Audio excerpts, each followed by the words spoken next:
Assalamualaikum warahmatullahi wabarakatuh. Sekarang saya ingin membagikan sebuah pembalikan, penggiringan, propaganda yang dilakukan siapa? Orang hebat di Indonesia. Profesor malahan. Profesor Yusril Iza Mahendra. Katanya hak angket tidak akan bisa merubah hasil pilpres ataupun katanya ini cara pembelokan. Nanti saya kutipkan video sama kawan-kawan di mana letak pembelokan fakta sama dia ataupun penggiringan opini. Memang begitu kerja pengacara. Yang salah bisa benar, yang benar bisa salah. Itu cara pengacara di seluruh di mana? Di seluruh dunia, di seluruh angkasa juga begitu. Dan ini pengacara dari omon-omon sudah mulai mengarahkan narasi dan mengarahkan propaganda penggiringan opini bahwa hak angket sekarang itu tidak akan merubah hasil pemilu. Sangat bisa merubah hasil pemilu. Bahkan menjatuhkan presiden pun hak angket itulah.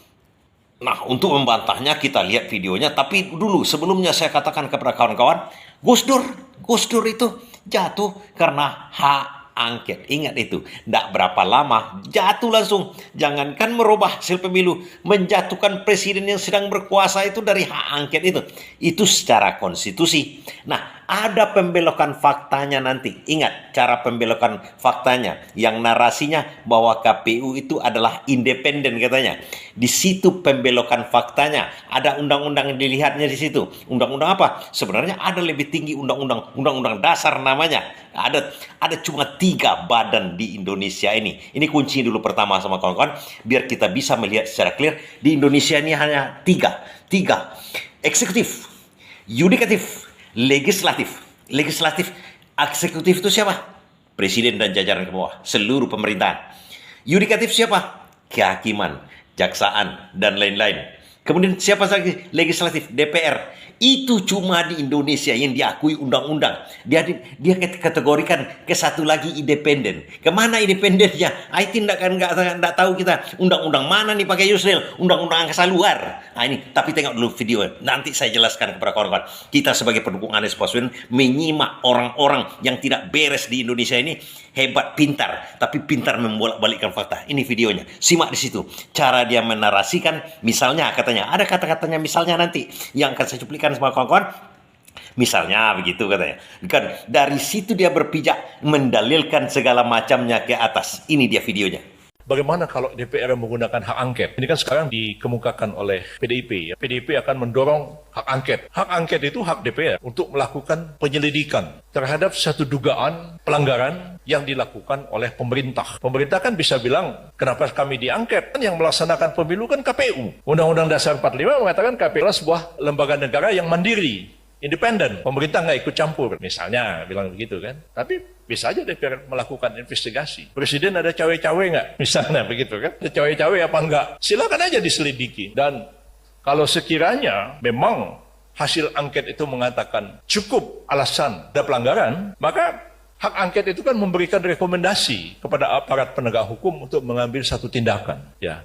Jadi seperti itu. Tapi apakah hasil angket itu akan menggugurkan hasil pemilu? Apalagi hasil pemilu itu telah diputus oleh Mahkamah Konstitusi, dia sama sekali tidak menggugurkannya. Bisa aja, misalnya ada polisi atau ada tentara atau ada orang sipil siapapun yang ternyata cawe-cawe, memalsu misalnya komputer KPU sehingga si A menang yang harusnya nggak menang. Orang itu bisa dipidana. Ya pidana itulah sanksinya kepada dia. Tapi tidak menggugurkan hasil pemilihan umum, apalagi telah diputuskan oleh Mahkamah Konstitusi.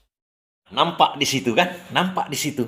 Dia mengatakan misalnya KPU itu udah independen, misalnya pelanggaran presiden segala macam, eksekutif pemerintahan melanggar atau orang akan dipidana kalau dia memasukkan program kayak Sirekap itu yang sekarang ditembak. Di situ letak permasalahan semuanya. Itu yang dinarasikannya. Dan terakhir dia mengatakan tidak akan mungkin merubah hasil pemilu. Tunggu dulu kawan-kawan. Kita ambil ke dasar balik. KPU itu independen, tapi dia memakai uang negara. Fungsi DPR budgeting namanya. Kalau budgetingnya dari situ DPR akan masuk nanti. Uang negara dipakai oleh KPU untuk melaksanakan pemilu. Itu wajib diawasi oleh DPR. Dan Sirekap ini wajib juga diawasi oleh DPR karena itu memakai uang negara. Programnya itu, program Sirekap itu kan ditenderkan. Biayanya ke ITB 3,5 miliar. Itu wajib diketahui oleh DPR. Untuk apa seluruh anggaran yang dikeluarkan oleh pemerintahan untuk siapa aja? Untuk KPK kah? Untuk siapa saja? Itu ada budgeting, pengawasan budgeting namanya dari DPR. Dari situ aja DPR masuk, sudah habis itu semuanya. Belum lagi begini, KPU itu siapa yang mengangkat? Siapa yang mengangkat? Yang melantik pemerintah. Artinya dia bagian dari pemerintah. Karena undang-undang mengatakan pemerintahlah yang menyelenggarakan pemilu. Itu valid. Jangan termakan dengan pembelokan-pembelokan. Pemerintah itu siapa? Maka ditunjuknya badan KPU. Itu pemerintah yang mengadakan sekarang itu, yang mengadakan pilpres itu, panitianya, wasipnya dia yang menunjuk. Tidak ada independen di situ yang dinarasikan begitu. Undang-undang apa yang dipakai oleh Yusril Mahendra itu? Beginilah kualitasnya profesor-profesor kita yang sudah terkontaminasi. Dicari yang tidak logika. Yang ujung-ujungnya katanya hasil dari real KPU si rekap yang omon-omon itu tidak akan berubah. Sangat berubah kawan. Udah jelas yang membuatnya bermasalah semua. Udah pasti DPR akan membuat yang namanya hak interpelasi, pemaksulan dan macam-macam nantinya. Dia hanya membelokkan narasi, ingat, propaganda, penggiringan narasi. Dan itu memang kerja pengacara, apalagi pengacara dalam tanda kutip, pengacara yang culas-culas, hebat, pintar, dan punya nama, tapi otak kurang. Artinya tidak punya etis, tidak punya etika.